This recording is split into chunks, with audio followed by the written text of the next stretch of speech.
Hello mga ka-blessing, welcome to my channel. Tayo ngayon ay pumunta sa SS.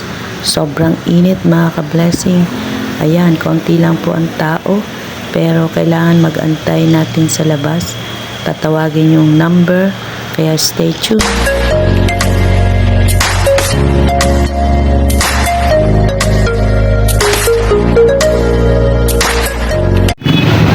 Hello mga ka-blessing, kami ngayon ay pupunta ng SS.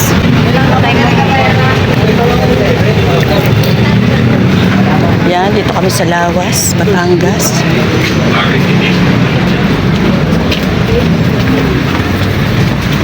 Punta kami ng SS at mayroon kaming lalakarin. Ano po, case number? Ano po, ma'am? Case po? Ang ina ko, pinahirapan mo ah.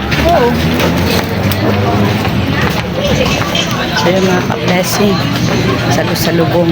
Ito yung iskinita papuntang dadaanan namin para pumunta ng SS. Stay tuned mga ka-blessing. So yun na nga mga ka-blessing, nakarating na kami ng SS at buti na lang walang traffic. So yun, kami ay nag-aantay ng number. So medyo narito kami sa likod kasi sobrang init. So yun, narito na kami mga ka-blessing.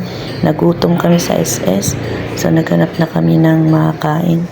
Kami sumakay na ng jeep papuntang bayan at naghanap kami ng makakainan.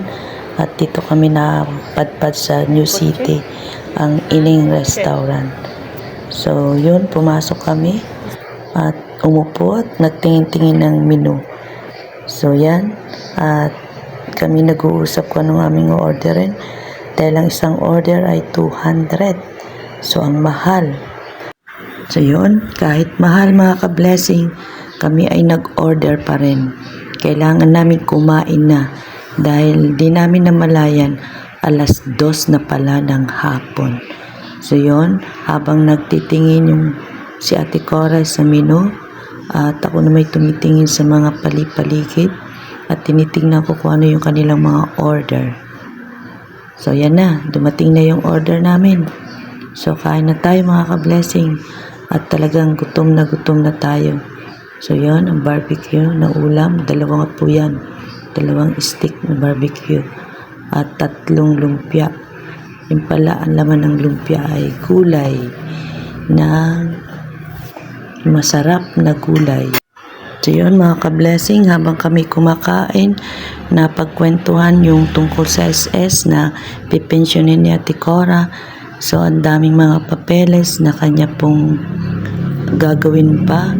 So yung last na ngayon, hinihingan uli siya ng Xerox na 2 ID at saka yung validated na receipt galing sa bangko.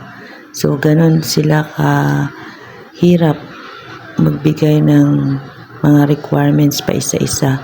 Hindi baga sabihin lahat ng sunod-sunod para isang punta na lang.